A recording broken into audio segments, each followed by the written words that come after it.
As you might imagine, we've been digging around trying to find stuff that we can tell you what this defense will look like under Jim Schwartz. Here's Jim Schwartz from his time in Philadelphia talking about how he puts a defense together. Trying to find, what fits the players best. What's the best combination of calls? Every team's got a little different personality. Every defense has a little different personality, different strengths, different weaknesses. It's up to us to identify those, to try to minimize our weaknesses and try to emphasize our strengths. And, that's why we're out here every day. They're, not just out here, just trying to accomplish a scheme. As we watch, we're trying to figure out as coaches, hey, this is our personality. This is what we're good at. This is what we can hang our hat on. That opener counts. The first two games count. We're not waiting until the season to find out, to try to find out about it.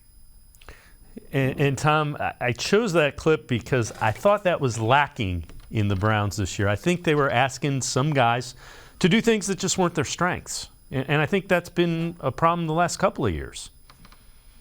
I don't disagree with that, Dave. And in fairness to Joe Woods, I mean, they really got off to a rough start this year.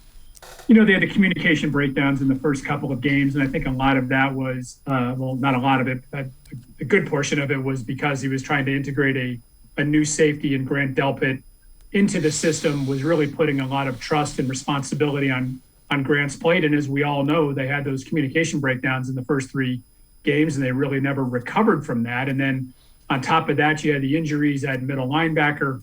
Losing 4 starters during the course of the season is difficult. Anthony Walker Jr. going down, who was a leader on the team, and again, kind of that fiery personality that you need on that defense. So, unfortunately for Joe, things just never got on track, and he was constantly trying to plug one hole as another one opened up. So, I like what I hear from Schwartz there as well, Dave. I mean, I think it's imperative on a coach to take the personnel that he's given and use their best attributes to fit whatever defense it is you're going to try to play. And I would imagine what this regime is looking for in its defense is an aggressive defense, one that's going to go after the quarterback for the other team, one that's going to flip the field for Deshaun Watson so they can score. So again, I like everything I've heard and know about Jim Schwartz. He's been in the league long enough that I've actually crossed paths with him a couple times, and I've always been impressed with him. And I think people need to realize too, this was the guy that took on the challenge of the 0 and something we know about, the 0-16 Detroit Lions years ago, and